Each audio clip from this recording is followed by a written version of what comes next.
পরদিন কলকাতা চলে গেলাম। ছুটি ফুরিয়ে গেল। আমার জ্ঞাতি খুড়োকে কিছু টাকা দিয়ে এলাম আসবার সময়, আমার জন্যে ছোটখাটো দেখে একটি খড়ের ঘর তুলে রাখবার জন্যে। কয়েক মাস পরে জ্যৈষ্ঠ মাসে গরমের ছুটিতে আমার সেই নতুন তৈরি খড়ের ঘরখানাতে এসে উঠলাম। কলকাতাতে কর্মব্যস্ত এই কমাসের মধ্যে বুড়িকে একবার মনেও পড়েনি, বা এখানে এসেও মনে হঠাৎ হয়তো হতো না, যদি সে তার পরের দিনই সকালে আমার ঘরের নিচু দাওয়া এসে না বসে পড়ত। বললাম, কি বুড়ি, ভালো আছো?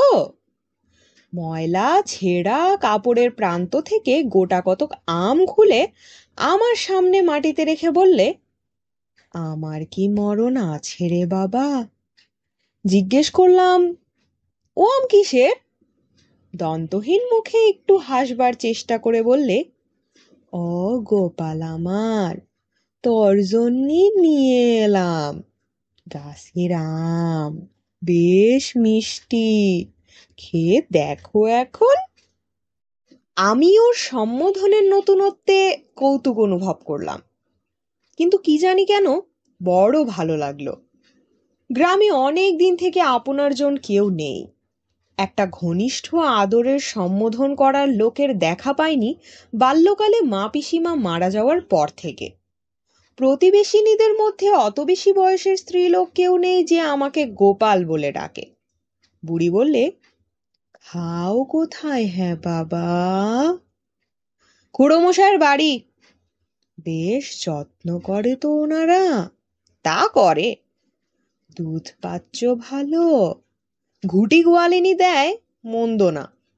ও বাবা, ওর দুধ আর্ধেক জল। দুধ খেতে পাচ্ছ না ভালো, সে বুঝিছি। পরদিন সকাল হয়েছে সবে, বুড়ি দেখি উঠোনে এসে ডাকছে, অ গোপাল। বিছানা ছেড়ে উঠে বললাম, আরে এত সকালে কি মনে করে, হাতে কি? বৃদ্ধা হাতের নড়ি আমার দাওয়ার গায়ে ঠেস দিয়ে রেখে বললে, এক ঘটি দুধ আনলাম তোর জন্যে। সে কি, দুধ এত পেলে কোথায় এত সকালে? আমায় মা বলে ডাকে ওই হাজরা নেটার বউ, তার কেউ নেই। মোর সালা ঘরের পাশে ওর সালা ঘর, ওরে কাল রাত্রিরে বলে রেখে দিয়েছিলাম। বলি, বউ, আমার গোপাল দুধ খেতে পায় না, সকালে চা নাকি খায়, ওরে খুব ভোরে উঠে গাই দুয়ে দিতে হবে। তাই আজ কুকরো ডাকা ভোরে উঠে দেখি আমাদের ডাকছে, মা ওঠো, তোমার গোপালের জন্য দুধ নিয়ে যাও। আচ্ছা কেন বলো তো তোমার এসব? ছি, না এসব ভালো না, এরকম আর কখনো এনো না। কত পয়সা দাম দিতে হবে বলো? কতটা দুধ? আমার গলার সুর একটু রুক্ষ হয়ে উঠেছিল হয়তো, কারণ মুসলমানের বাড়ির দুধ আমাদের গ্রামে চলে না। কোন দিক থেকে দেখে ফেলবে, এই ছিল আমার ভয়। কেন আবার এসব ঝঞ্ঝাট জোটে? বুড়ি আমার কণ্ঠস্বরের অপ্রত্যাশিত রূঢ়তায় যেন একটু ঘাবড়ে গেল। ভয়ে ভয়ে বললে, কেন বাবা, পয়সা কেন? পয়সা না তো তুমি দুধ পাবে কোথায়? ওই যে বললাম বাবা, আমার মেয়ের বাড়ি থেকে। তা হোক, তুমি পয়সা নিয়ে যাও, সেও তো গরিব লোক। বুড়ি পয়সা নিয়ে চলে গেল বটে, কিন্তু সে যে বেশ দমে গিয়েছে তার কথাবার্তার ধরনে বেশ বুঝতে পারলাম। মনে একটু কষ্ট হলো বুড়ি চলে গেলে।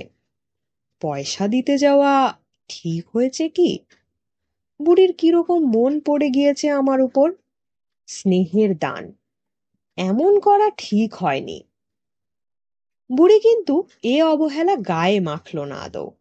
প্রতিদিন সকাল হতে না হতে সে এসে জুটবে, ও গোপাল, এই দুটো কষি শশার জালি মোর গাছের, এই নেও, নুন দিয়ে খাও মোর সামনে।